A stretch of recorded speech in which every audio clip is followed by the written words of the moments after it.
Well, we had an anxious night last night waiting on the declarations, and we got those done. And so real excited that we got 9 opportunities on the women's side with 9 ladies. And then we've got 10 opportunities on the men's side with 12 guys, which included a 4x4. So just excited. We had a couple of them right at the back end. I had one girl that was 17th. We didn't get in, but we're pretty fortunate, I think, to get who we got. And I'm excited to get these kids there. What does having this group show for the potential of wherever you want to be during this indoor? Well, I feel coming off the Big 12 championships, both of them, I think our girls especially gained a lot of confidence and kind of getting over that hurdle in a sense. And so we're going in here, I think they're ranked 5th in the country like our men are, but I don't think they're even thinking like that. I think they just know they've got to run their individual event and they've got to be really ready to go, especially the runners in the first round and then, of course, in the field events. But I think, they've got in their mind they want to try to be a trophy team. They want to be a Final Four team, and that's our goal. What does it say that you had that this year you had so many that were just outside to show how competitive this year has been? Yeah, this is the hardest meet, even the Olympics, harder than the Olympics to get in. I mean, this meet is only top 16. It goes on a time. You've got everybody in the country every weekend going for it, whereas you don't have that in the outdoors because you have a regional meet.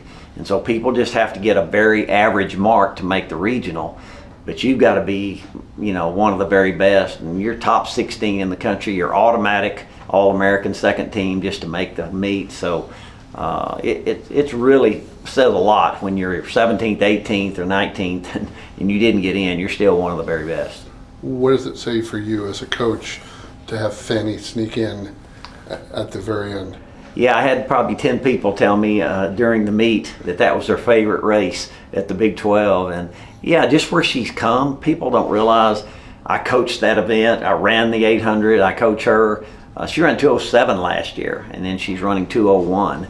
Just incredible. I've not coached any kid that's improved so much, and I'm just so proud of her and glad she's going to get this experience because it's going to be really good for her to make this national meet and be able to compete there. So who are the teams that are going to be the teams to compete for, teams to watch? On the men's side, you're talking about Arkansas and USC on paper are kind of ahead of everybody. You got Washington, you've got us, you've got some other teams. I'm sure I'm missing some. Florida got really beat up at their SECs, and I don't think they've got enough bullets. I think they only have 2 people in the whole meet. Very unusual for them. But and then on the women's side, Arkansas's got a really hefty lead on everybody. But I think our women have a chance to, like I said, be a Final Four team there. And so I'm just hoping we have a good meet. We got to go there and try to have a good meet.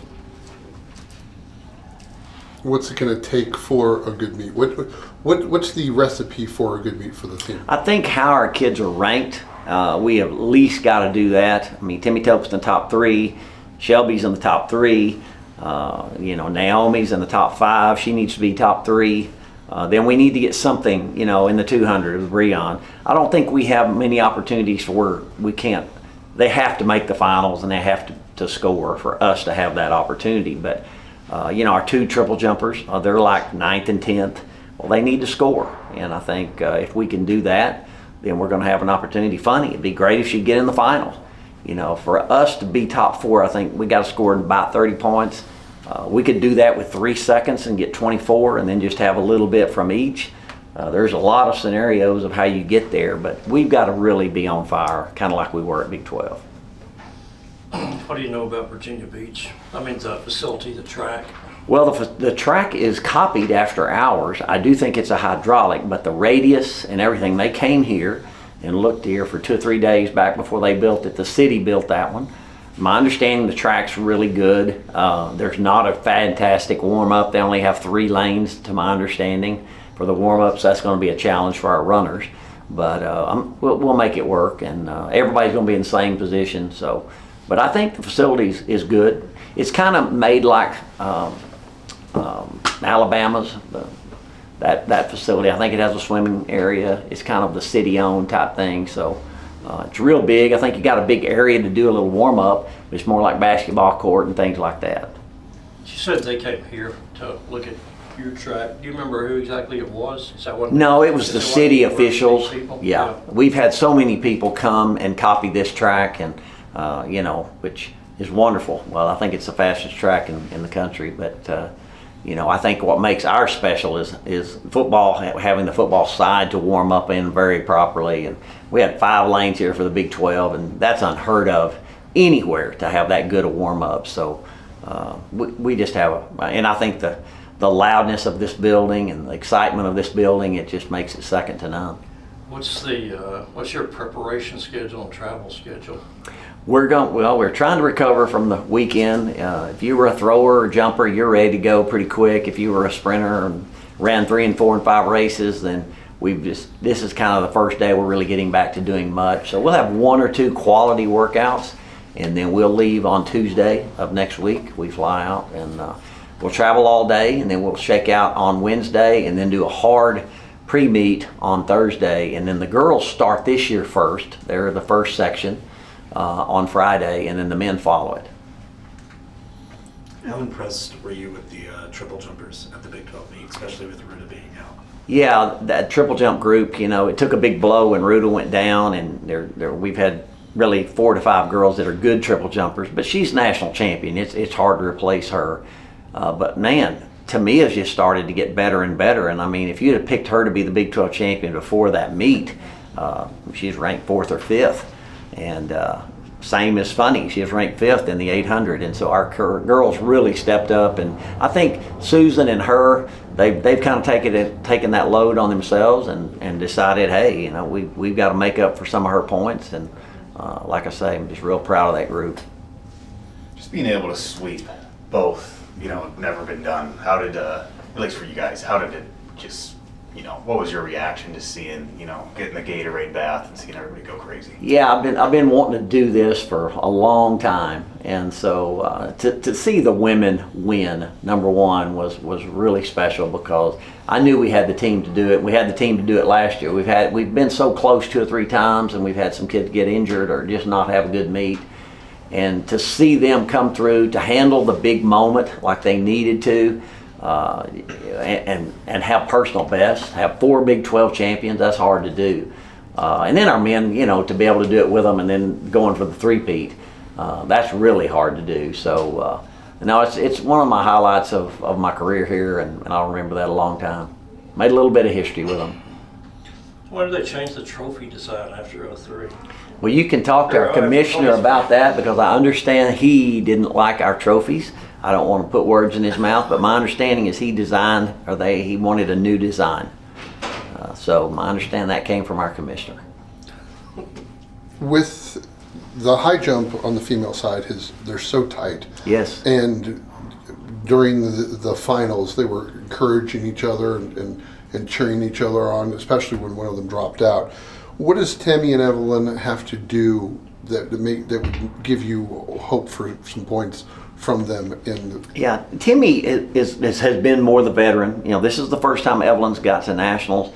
Evelyn is just really, really improved this year. She's a transfer from Texas and never jumped over 5'10", and then she's just coming here, and Coach Hurston's done a great job with her. But she's got tremendous, what I call pop. She's just like a leapfrog jumping around out there, and I think if she's on, then that could be a big event for us, because if Timmy's really on, you've got the national champion back that jumped 6'6" last weekend, but we need to have a really good meet, and both of them get up there and score big.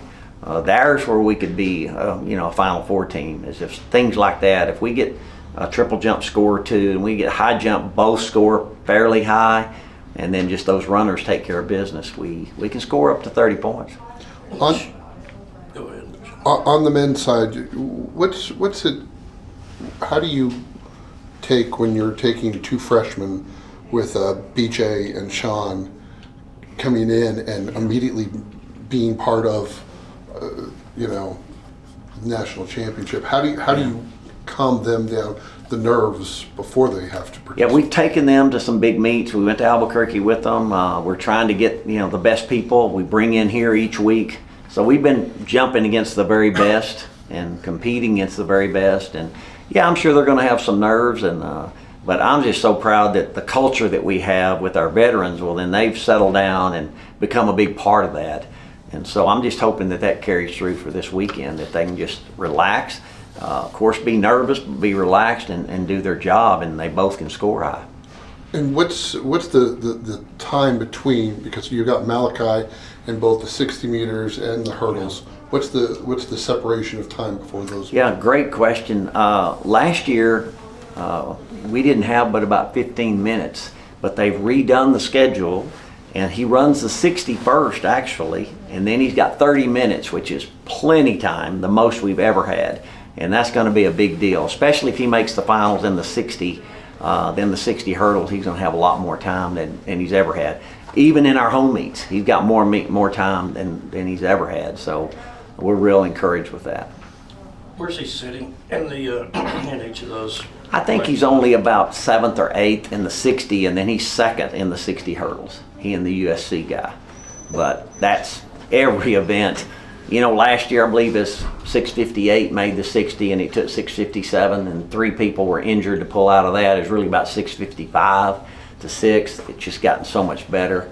And then the same thing in the hurdles. I mean, you've got 2 7.4s, and that's incredible. But I think last was 7:60 or 7:61 is 16th.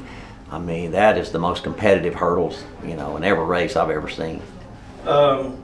You haven't run Malachi on the mile relay all year, have you? No, and he won't. Although his relay guy outdoor last year, San Jose, wasn't He ran the 4x1. He led off the 4x1. Yeah, he ran the 100 and the 110 hurdles and the 4x1 at the national meet, and that's probably what he'll do for us. But indoor though, he just hadn't worked Yeah. on handoffs or anything. No, he's not a quarter miler. He's run on the 4x1, so he's more of a short sprint.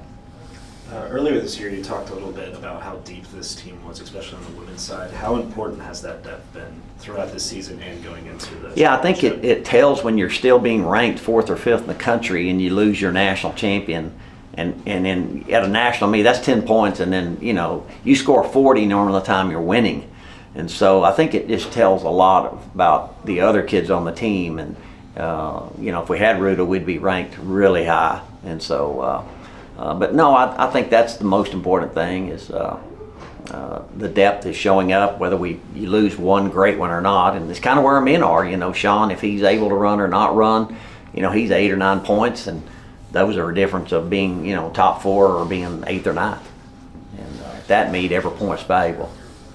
What does it say about the culture of this team of when you're taking the pictures up, they're yelling, your team is yelling for Ruta to come up there and be part, even though she did not participate? Yeah, it just shows you, how close and how tight this group is and how much they love her and what she's meant to this program, and they wanted her to be a part of it. And I don't know if the videos you've seen of the 800 with Funny, and you've got Alyssa and all the managers and everybody just bouncing up and down, going crazy. That's what's fun for the old head coach here to see is to see our kids supporting each other like they do. And I like I say, that's the most proud thing I am is the culture we have. You're not going to win all the time, but when you stick together and you keep working together and you care for each other, then you got something special. Just saw him on the screen, and I forgot to ask you about it. Where's Oscar been at London? Oscar had a strained Achilles, nothing big. That was about 4 weeks ago. We just made a decision since he's really just running for conference in the 600, and we felt our men's team was strong enough without him. So he is 95% back and doing good. And we just didn't want to take a chance of hurting that Achilles, especially indoors. It's just so hard on your body. But he had run enough already to cost him the year of eligibility. Yeah, he wouldn't come back just for an indoor, being a 400 hurdler, so it didn't really matter. He'll graduate this year and move on, and we'll be happy for him. But he's a quarter, as you know, an All-American in the quarter hurdles, and that's what we're trying to just get him right. And we'll be real slow with him. We probably won't run him for a while just to make sure, have some really good 3 or 4 weeks of good practice before we open him up. Big 12 indoor championships, you probably told us before, but the future years, how many do you have it? Well, they try to go 3 years at a time, so this is the first of 3. We have it 2 more years here for guaranteed. Bottom line, if K-State doesn't build bleachers to where they can hold people, they have a really nice track, but they don't have any seating, and they're trying their best. They're supposedly to build some seating. They really want to bid and get the Big 12, but right now they've given it to us for the next 2 years. So Iowa State's out of the hosting. Iowa State has requested to not host ever again, so That's weird. they don't want to have to spend the money they need some work done and things like that, so they've just decided. And you know, if you don't run on bank track, it's really hard to have any fast times for most things except distance.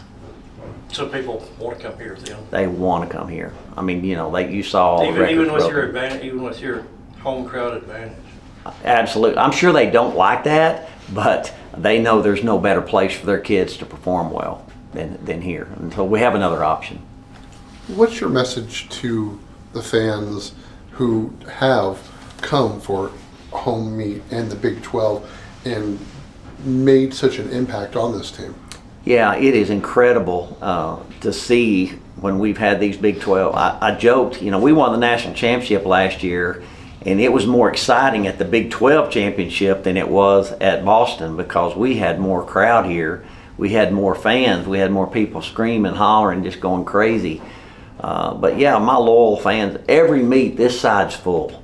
And so that's why it makes a difference. These kids appreciate it. They love our fans to show up and to give us an opportunity to give us a boost.